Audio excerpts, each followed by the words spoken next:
Hello, ladies and gentlemen. We're doing our presentation on financial literacy, specifically on how to pay off debt, save, and invest capital.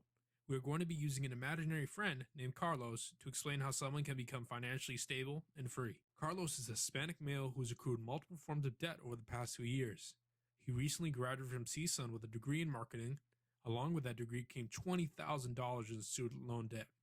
He also has accrued $7,000 in credit card debt. But luckily, he has landed a job working in the marketing branch for Walmart. He earns $80,000 a year after taxes. The first step in becoming financially stable is paying off all forms of debt. The amount of debt among every citizen in the United States is $6,569. His credit card debt is a fourth of his student loan debt. Carlos should dedicate part of his income to pay off his student loan debt and his credit card debt. But first, he should aggressively pay off his credit card debt while still putting a small amount of money to pay off his student loans. Once his credit card debt is paid off, he should then aggressively pay off his student loan debt. After paying off all of his debt, Carlos should save at least 15% of his income to put towards a savings account. After paying his rent, utilities, food, and other items, he should have enough money to put into a savings account. He banks with Bank of America and is receiving 0.01% in interest. The interest he receives from this account is negligible, but it stops him from spending it unless he is forced to.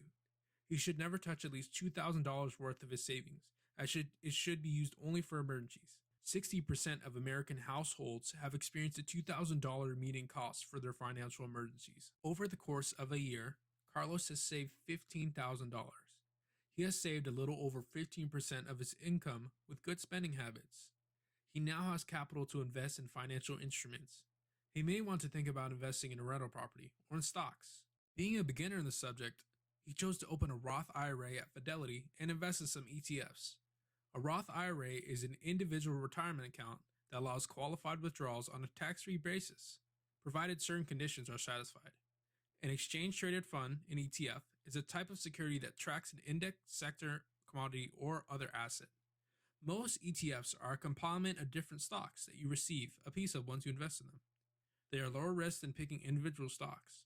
The specific ETFs he chose are ACES, a clean energy ETF, the VOO, a S&P 500 tracking index fund, and the DIA, an index fund that tracks the Dow Jones Industrial Average. He also chose two individual companies that he believes in to invest, which are Apple and Starbucks. Carlos is trying to build wealth for his future home he wants to purchase. His work offers him a 401k account which he invests in regularly as well. Carlos does not spend much of his time studying stocks, but believes that the market indexes he chose will grow over time. But as he began to invest in his index funds, he began to pay attention to financial news outlets.